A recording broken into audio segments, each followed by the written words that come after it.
that third failure in a row, did you think, I need to pack this in? Never.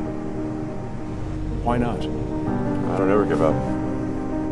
I mean, I'd have to be dead or completely incapacitated. I have a high pain threshold. That's it. There's a friend of mine who's got a good saying, which is that starting a company is like eating glass and staring into the abyss. Okay, that's generally what happens. Because when you first start a company, there's lots of optimism and things are great. And then, so happiness at first is high. Then you encounter all sorts of issues. And happiness will steadily decline. And then you'll go through a whole world of hurt. And then eventually, if you succeed, and in most cases you will not succeed, and Tesla almost didn't succeed, came very close to failing. Then if you succeed, then after a long time you will finally get back to happiness. And then just work like hell. I mean, you just have to put in, 80 to 100 hour weeks every week. That's and then a lot of work. all those things improve the odds of success. Okay. I mean, if other people are putting in 40-hour work weeks and you're putting in 100-hour work weeks, then even if you're doing the same thing, you know that in 1 year you will achieve what they achieve. You will achieve in 4 months what it takes them a year to achieve. Okay. I like your work ethic. All right. Thanks, Thanks. Alan. You need to work, depending upon how well you want to do, and particularly if you're starting a company, you need to work super hard. So what does super hard mean? Well, when my brother and I were starting our first company, instead of getting an apartment, we just rented a small office and we slept on the couch. And we showered at the YMCA, and we're so hard up we had just one computer. So the website was up during the day, and I was coding at night. 7 days a week, all the time. And I sort of briefly had a girlfriend in that period, and in order to be with me, she had to sleep in the office. So work hard, like, every waking hour. That's the thing I would say, particularly if you're starting a company. And I mean, if you do simple math, you say like, okay, if somebody else is working 50 hours and you're working 100, you'll get twice as much done in the course of a year as the other company.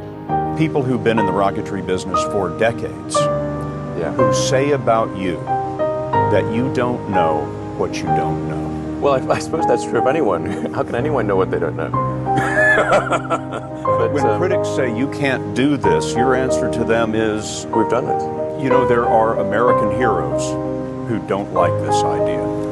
Neil Armstrong, Gene Cernan have both testified against commercial spaceflight in the way that you're developing it, and I wonder what you think of that. I was very sad to see that, because those guys are, those guys are heroes of mine, so it's really tough. I wish they would come and visit and see the hardware that we're doing here. And I think that would change their mind. They inspired you to do this, didn't they? Yes. And to see them casting stones in your direction. It's difficult. Did you expect them to cheer you on? Certainly hoping they would. What are you trying to prove to them? What I'm trying to do is to make a significant difference in spaceflight and help make spaceflight accessible to almost anyone. And I would hope for as much support in that direction as we can receive. People want to be more like you. Really? And for the fate of humankind, I think it would be great to have more Elon Musks. So what do we need to do to become more like Elon? I don't know if it's, I think it maybe sounds better than it is.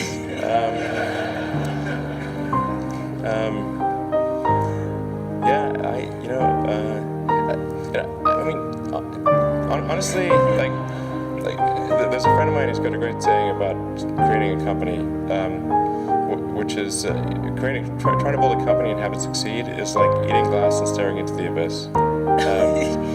So mean, what tends to happen is it's sort of quite exciting for the first several months of starting a company, and then reality sets in. Things don't go as well as planned. Customers aren't signing up. The technology or the product isn't working as well as you thought. And then that can sometimes be compounded by a recession, and it can be very, very painful for several years. So I think, frankly, starting a company, I would advise people to have a high pain tolerance. Yeah. People do not think critically enough. I mean, critical thinking is a skill in short supply, where people take too many things as they assume too many things to be true without sufficient basis in that belief. It's very important that people closely analyze what is supposed to be true and try to build up. Try to say let's analyze things from first principles, not by analogy or not by convention.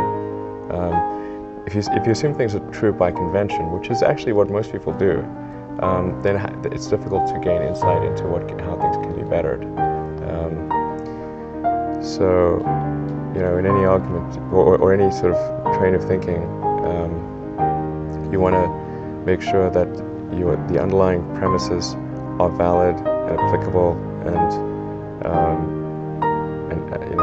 then in reaching a conclusion, that the conclusion you're reaching is necessarily driven by the underlying premises and the interconnection between those premises. That may seem like a really simple thing to say, but most people don't do that. So it's really the foundation of rational thought. If somebody is doing something that is useful to the rest of society, I think that's a good thing. Like, it doesn't have to change the world. Like, if you're doing something that has high value to people, and frankly, even if it's like just a little game, or some improvement in photo sharing or something, if it has a small amount of good for a large number of people, I think that's fine. Like, stuff doesn't need to be changed the world just to be good. People tend to overweight risk on a personal level. It's one thing if you've got, a mortgage to pay and kids to support, and that if you were to deviate from your job, how are you going to feed your family and pay the rent? And okay, that's understandable. But let's say you're young and you're just coming out of college or coming out of high school or whatever. What do you risk? You're not going to starve. I mean, it's really certainly not in any kind of modern economy. It's so easy to earn enough money just to live somewhere and eat food. You could, very easy to do. So I don't know what are they afraid of? They're mostly afraid of failure, I think, but people should be less risk averse when there's not much at risk. So you've got to make sure that whatever you're doing is a great product or service. It has to be really great. And I go back to what I was saying earlier, where if you're a new company, unless it's like some new industry or new market if it's an untapped market, then you have more ability to. The standard is lower for your product or service. But if you're entering anything where there's an existing marketplace against large entrenched competitors, then your product or service needs to be much better than theirs. It can't be a little bit better, because then you put yourself in the shoes of the consumer, and they say, why would you buy it as a consumer? You're always going to buy the trusted brand unless there's a big difference. So a lot of times, an entrepreneur will come up with something which is only slightly better, and it can't just be slightly better. It's got to be a lot better. If you're creating a company or if you're joining a company, the most important thing is to attract great people. So either join a group that's amazing, that you really respect, or if you're building a company, you've got to gather great people. All a company is a group of people that have gathered together to create a product or service.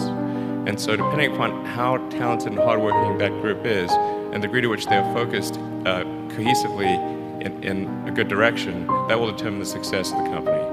So do everything you can to gather great people, if you're creating a company. Constantly seek criticism.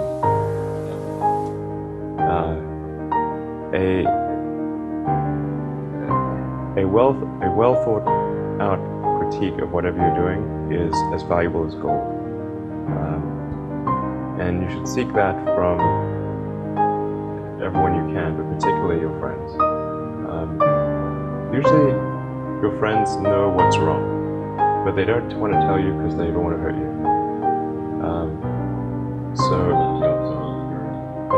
So they'll say, oh, I want to encourage my friends, so I'm not going to tell him what I think is wrong with this product. It doesn't mean your friends are right, but very often they are right. And you at least want to listen very carefully to what they say. And to everyone, you're looking for, basically,